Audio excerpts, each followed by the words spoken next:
They call me a ghost. They say I went wild with grief. All of this may be true, but if it happened to you, wouldn't you go crazy? Wouldn't you have gone insane? I was a beautiful girl, far more beautiful than anyone in my village. So beautiful, all the girls envied me because of my beauty. And all the young men in my village would do anything to get my attention. But I gave them no attention of my own. You see, why should I settle for one of them when I could have any man in the whole world? And I told them that too. Why should I settle for one of you? When I marry, I will marry the most handsome man in the whole world. And then, one day, he came riding into town, a dashing young ranchero, the son of a wealthy rancher from the southern plains. He was so handsome. He could play the guitar and sing like a voice from heaven. I fell instantly in love. Now that was the man for me. So, for the next few weeks, I was coy. I made myself even more beautiful to lure him into my web. I refused his gifts, his advances. I would not look at him. I would not even acknowledge him. And guess what?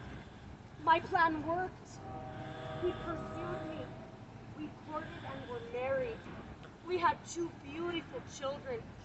We were so happy, so very much in love. But after a few years, he changed. He became a different man. He was unkind to me, his beautiful, loving wife.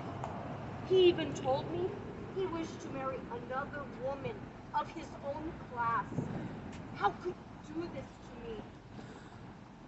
He would leave town for weeks and months at a time, only returning to visit his 2 children, his 2 spoiled children.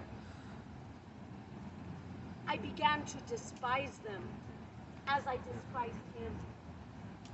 Then one day, while we are waiting for my husband to return home, I'm walking along the river with my 2 children, when suddenly he comes riding up in a new fancy carriage with another woman. I was enraged.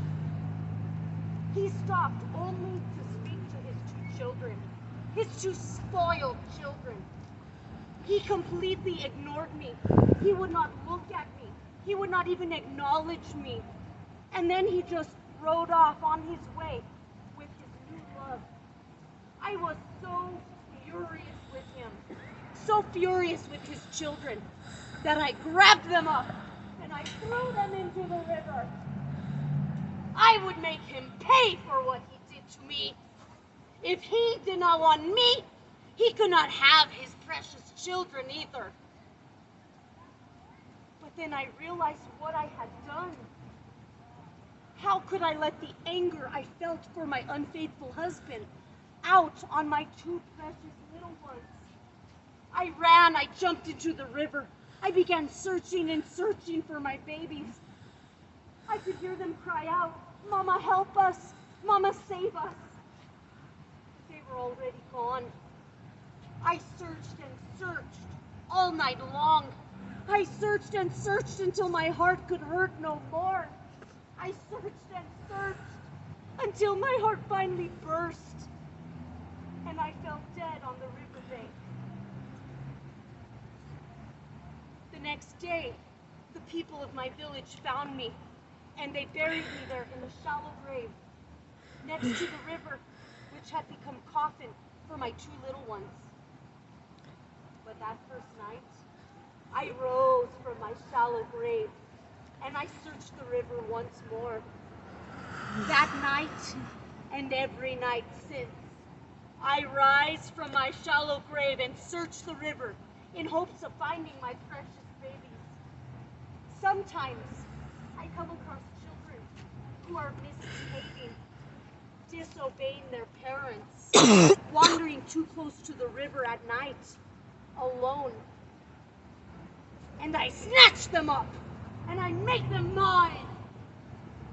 So be careful if you have children. Hold on to them closely. Don't let them out of your sight. Never let them go to the river at night.